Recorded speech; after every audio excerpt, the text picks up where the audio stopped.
헌법재판소의 마은혁 헌법재판관 후보에 관한 권한쟁의 심판 관련 결정과 그리고 엊그제 있었던 대통령 탄핵 심판 최후 변론에서 국회 소추인단 대표 정청래 위원장의 그 망언에 대한 이야기입니다.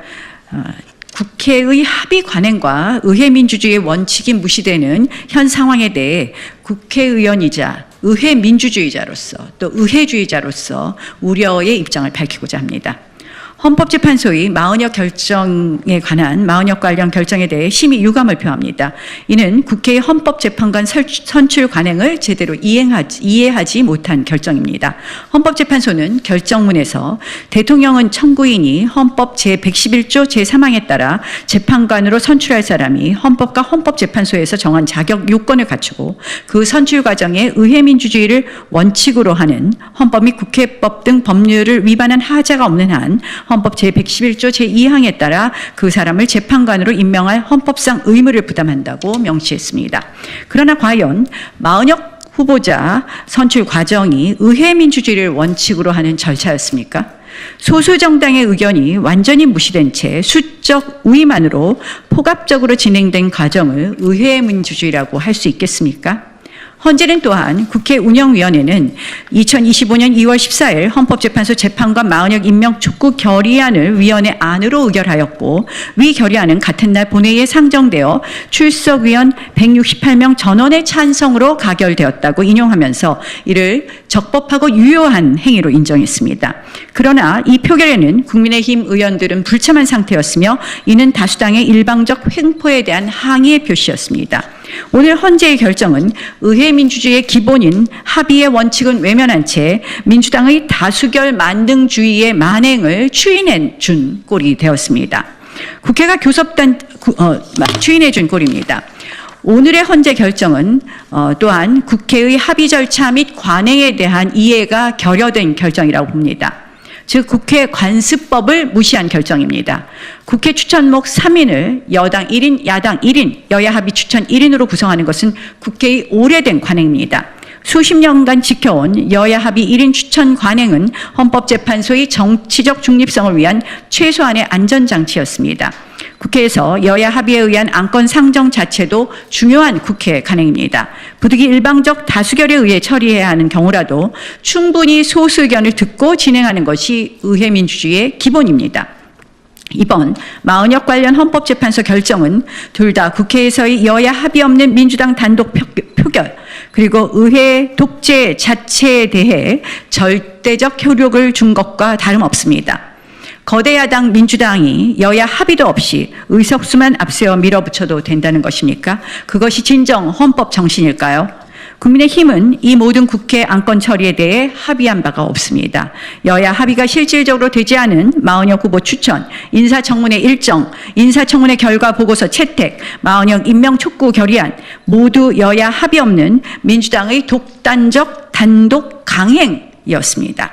특히 마은혁 임명 촉구 결의안은 상정과 의결 모두 국민의힘 측에 설명한 조차 없습니다. 이에 박형수 국민의힘 원내 수석 부대표는 본회의에서 마은혁 임명 촉구 결의안 상정의 부당성에 대한 의사진행 발언을 했었고 민주당이 단독 강행을 계속하자 국민의힘 의원들은 회의장에서 항의하며 단체 퇴장한 바 있습니다.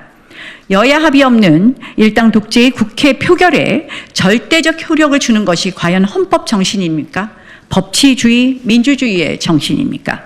숫자만 많으면 무엇이든지 할 수 있다는 한마디로 몰상식의 다수결 독재를 국민은 절대 원하지 않습니다. 국회의 합의 관행을 철저히 무시한 채 이제 와서 대통령 권한 대행이 마은혁까지 임명해야 한다는 결정은 우리의 헌정 질서를 혼란에 빠뜨릴 뿐입니다. 정치의 사법화, 사법의 정치화가 결국 대한민국의 헌정 질서를 무너뜨리고 있음이 참담할 뿐입니다. 저는 엊그저께 탄핵 심판 방청을 하면서 깜짝 놀랐습니다. 정청래 의원의 발언에 경악을 금할 수 없었습니다. 여야 합의는 헌법과 국회법 어느 법에도 존재하지 않는다. 헌법 제49조에서 규정한 국회의 의사결정은 다수결로 하라는 헌법적 명령이다. 한마디로 의회 민주주의를 부정하는 발언입니다. 민주주의의 본질을 다수결 만능주의로 곡해하고 국회의 합의민주주의의 원칙을 정면으로 부정하는 위헌적 발상입니다. 의회 민주주의의 핵심 가치는 무엇일까요? 다양한 갈등을 조정하는 것이 의회이고, 그러기에 의회는 다수결의 원리에 앞서서 합의의 원리에 의해 작동됩니다. 17대 제가 국회의원 초선 시절에 선배 의원께 질문했습니다. 국회가 왜 법에 쓰여 있는 대로 다수결로만 하지 않는 것이죠? 돌아온 답은 국회는 여야 합의가 국회법과의 규정에 앞선다는 것이었습니다. 맞습니다. 국회에서는 의사일정을 정하는 것도 본회의 안건을 정하는 것도 모두 여야 합의, 교섭단체 합의에 의하게 되어 있습니다. 그래서 원내대표들은 그리 자주 머리를 맞대어 논의합니다. 여야 합의 없이 일방적으로 안건을 올리고 법안을 표결에 붙이는 것을 바로 강행처리라고 하는 것입니다. 합의를 기본으로 하는 것이 의회 민주주의이기 때문에 국회 각 상임위 아래에 있는 법안 소위에서 한 명의 의원이라도 반대하면 계속 심사로 보류하며 이견을 좁혀가지 표결을 강행하지 않는 것이 국회의 원칙입니다. 그런데 지금의 22대 국회는 어떤 모습입니까? 무조건 표결입니다. 22대 국회 시작 8개월 만에 상임위 소위 합쳐서 113건의 법안을 반대 의견이 있음에도 상임위와 소위에서 표결로 처리했습니다. 19대 국회는 4년 동안 10건, 20대 국회는 7건에 불과했는데 말입니다. 이 추세라면 22대 국회는 4년 임기 동안 500여 건 이상을 여야 합의 없이 거대 야당이 단독 강행 처리할 것으로 추산할 수 있습니다. 왜 이것이 가능해졌을까요? 국회의장, 법사위원장을 모두 야당이 독식하고 있기 때문입니다. 의장, 법사위원장을 여야의 각각 안배의 원구성을 협상하는 것은 오랜 국회의 관행입니다. 의장과 법사위원장을 한 정당이 독식하면 단 하루만 해도 법안을 단독 처리할 수 있기 때문에 이를 막기 위해서입니다. 그러나 21대 국회에서 민주당은 여야 원구성 협상이 종료되지 않은 채로 단 7일 만에 국회의장을 단독 선출하면서 국회를 단독 개원했습니다. 여당이 야당 없이 단독으로 국회를 개원한 것은 민주화 이전인 1967년 7대 국회에 이어 헌정사상 두 번째 일입니다. 이후 47일 만에 민주당은 단독 강행 처리로 법사위를 비롯한 모든 상임위를 독식했습니다. 민주화 이후 최초로 교섭단체 비율로 상임위원장을 배분하지 않고 제1당이 단독으로 선출한 국회가 된 것입니다. 이번 22대 국회는 개원 후 28일 만에 국회의장, 법사위원장, 운영위원장, 예결위원장까지 모두 독차지하는 원구성이 이루어졌습니다. 이 역시도 타협과 합의의 여지를 남겨두지 않은 다수결 만능주의 포갑에 의한 원구성 독재였습니다. 그러나 18대 한나라당이 180석에 육박하는 거대 여당이었던 18대 국회에서 한나라당은 국회의 합의 정신을 우선해 88일간의 오랜 협의를 통해 여야 합의로 상임위를 안배한 바 있습니다. 국회의장은 여당인 한나라당이, 법사위원장은 야당인 민주당이 맡도록 함으로써 원활한 국정 운영이 가능하게 하면서도 견제와 균형을 맞추었던 것입니다. 국회법에는 합의라는 단어가 총 15회, 협의라는 단어가 55회 규정되어 있습니다. 이런 규정과 함께 합의제가 다수결보다 앞서는 원리 속에서 의회 민주주의는 성숙해 온 것입니다. 부득이 합의가 안 된 경우에 동물국회에서는 물리력에 의한 강행 통과가, 그리고 국회 선진화법 시대에는 패스트트랙에 의한 까다로운 요건하의 표결 통과가 이루어진 경우가 있지만 이것도 역시 정상적인 국회 운영이라고 할 수 없었고 국민적 비난의 대상이 되었습니다. 국회 합의 문화는 불문헌법적 관습법입니다.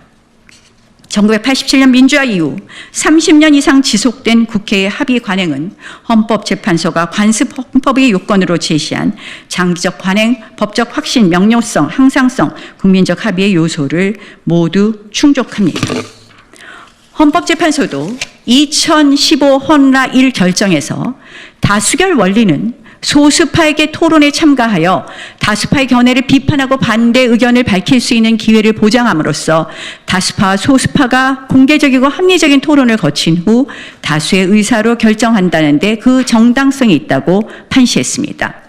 국회의 다수결 원칙은 무제한적인 다수의 독주를 정당화하는 것이 아니라 소수의 의견이 충분히 반영될 수 있는 토론과 합의 과정이 선행된 후에 비로소 정당성을 가질 수 있는 것입니다.